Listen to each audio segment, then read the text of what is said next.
Hey guys, welcome to another day of building things with AI. So today we are going to build a document repository which has chat assistant via OpenAI. Now I'm not going to get into the technicals of how we are going to build it and etc. But I'll just show you the finished product and then I'll give you access to the code so that you can go through it. Now the first step is that we have Dockerized the entire thing. So we'll be just setting up the software. Run this command for Docker Compose up, and once it's done, we'll go to localhost. It runs on port 80. That's why you can see this over here. Now it's called the hub, which was the most obvious name I could come up with. And I'll just give you a brief of what it does. Is like you can upload documents, and then it will allow you to ask questions on it. So now you might think that that's what ChatGPT does, right? So what is different? So the only thing different over here, it has a shared access. So you can actually create a team and then upload documents, which all the team members can then ask queries about. Now I've set up a sample team, which will give you more idea about it. So I'll just log in with my company and it's the email password. Yep. Okay. So now you see we are inside the dashboard and there are a couple of tabs over here. So Q&A is like you guessed it, where we ask questions. Files is actually all the files that are present in the system. Okay. So this organization relates to all these files, and then there is a team section where you can see all the members of the organization. So you can see this is me, who is the admin or the owner, and then I've added two more members, Sam, who is from the developer team, and Tony, who is from the QA team. So imagine this is a software engineering company and these are the members of it. Now you can add more members and those will come up as invites over here. And then we have a settings section. Now what this is that since it's a Dockerized setup, okay, it's not hosted somewhere. Okay, you have to host it and you have to start using it. So for that, you will need an OpenAI key, which you can get it via following these instructions on the right. Okay, now I have saved a key which is being used over here. So you can see that it mentions saved key on file. So I've already entered a key, and you can also do the same when you create an organization. And then you have this model selection over here. So if you want a better model, you can select that. I'll be going with GPT-4o Mini for now because it's affordable.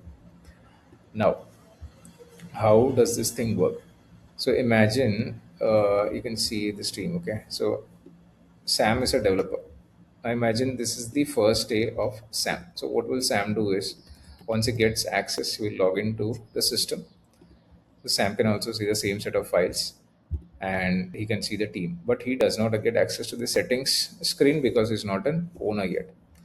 Now what Sam can do is he can just come and say that, hey, this is my first day, what to do on welcome day, welcome day over here.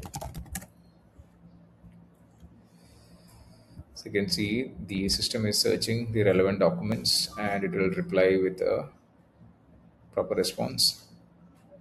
All right. So on your welcome day at Best Comp, that's the company name. Here are the activities to expect. Okay. Now Sam is a software developer, so he will mention that I am a software developer. So how do I get my environment set up? All right. So since Sam is new over here, he will need guidance on how to set up his environment. And instead of asking the other team members and bothering them, he just goes to the platform and asks what to do. And as you can see, there's a detailed response on what to do. So he has the required software that he is going to need, the steps, the IDs that are going to be used, the plugins also, which are going to be needed, Git setup, SSH keys, Docker, etc., etc.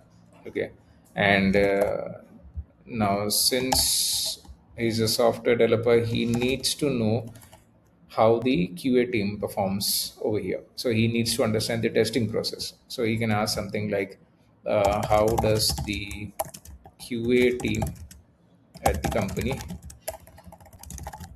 test uh, what do you say, test pull requests, or let's say test products. Let's see what it returns.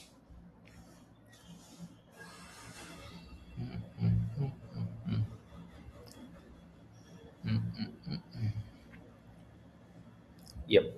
So you see the QA team at the company employs a comprehensive set of testing methods, and it shows what all are the things that the QA team does.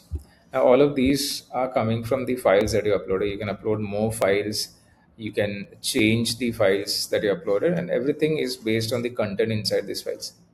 So this is just a use case of how you can manage a team and you can give shared access to files. So this will reduce the friction between different team members, and it will give a better platform to clear doubts. So he can type anything that he wants and get clarifications on it. Okay, now what is next? So this is one use case of using the platform. You can also imagine that you're using it to manage a family, where you can, upload bills, invoices, or any other things that the family members need to know. So imagine you're not there one day, and your family has to get some important documents or get some clarification on certain documents. Similarly, you can just upload files over here, and any family member can come and ask questions regarding those documents. So something like, when is my insurance expiring, or when is the due date for a particular bill. All of those things can be asked and gotten clarifications for. So this is an overall view of what the software does. If you want to test this software out, you will need a Docker Compose file, which is available at this link. I'll be pasting this in the description. You need a Docker desktop for it. All the instructions will be available in the description. All you have to do is you have to run this thing, and you should have this particular software running in your system like you see it over here. We are continuously working on the software. We'll be developing more and more of this thing, so that you get a better experience. Yep. So that has been building another thing with AI, and thank you for watching. Bye bye.